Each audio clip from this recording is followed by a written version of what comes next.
আমি তার প্রথম না, দ্বিতীয় ভালোবাসা ছিলাম।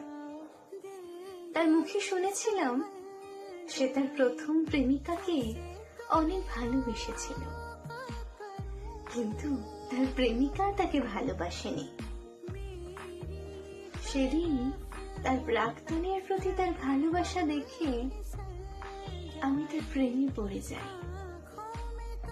আমি ভেবেছিলাম যে মানুষটা তাকে ভালোবাসেনি, তাকে যদি সে এতটা ভালোবাসতে পারে, আমি যদি তাকে ভালোবাসি, তাহলে সে আমাকে কতটা ভালোবাসবে। কিন্তু আমি ভুলছিলাম।